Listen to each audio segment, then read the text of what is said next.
আলহামদুলিল্লাহ। আজ আমরা আছি এখন সীমাখালী মাগুরা হরিশপুর গ্রামে। এই যে যে ভাইটা দেখতেছেন মুত্তাকিব, এই ভাইটা গত 2 সপ্তাহ আগে আমার কাছ থেকে যে তদবিরগুলো নিচ্ছে, আলহামদুলিল্লাহ ভাই ছেলেটার অনেক পেটে ব্যথা ছিল। আজ 2-3 বছর থেকে 2-3 বছর ছিল পেটে ব্যথা। অনেক ডাক্তার কবিরাজ দেখায় কোনো ফলাফল কাজ হয়নি, ফলাফল ভালো হয়নি।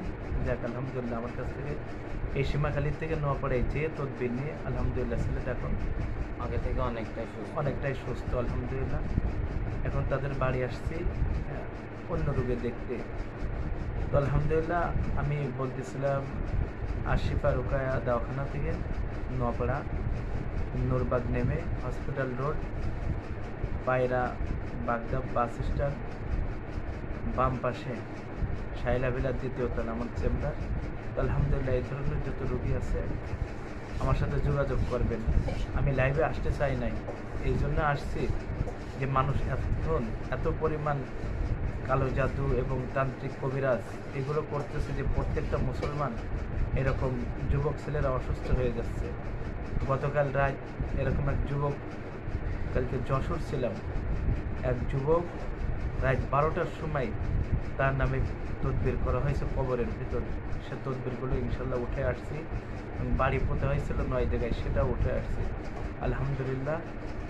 তো ওই ছেলেটার জন্য দোয়া করবেন, আল্লাহ যেন তাকে আরও সুস্থতা দান করে এবং আমাদের জন্য দোয়া করবেন যাতে দিনের জন্য এই কাজগুলো সফলভাবে করতে পারি। আসসালামু আলাইকুম রহমতুল্লাহ।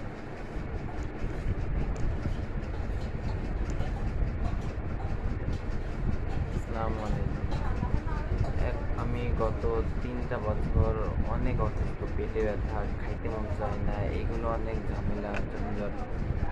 তারপর থেকে ওইগুলা ডাক্তার বাদ দিয়ে এখন নিজের অবস্থা দেখে যা ভাবলাম যে কবিরাজ দেখালে মনে হয় এইটা আল্লাহ তাআলা মাফ করতে পারে।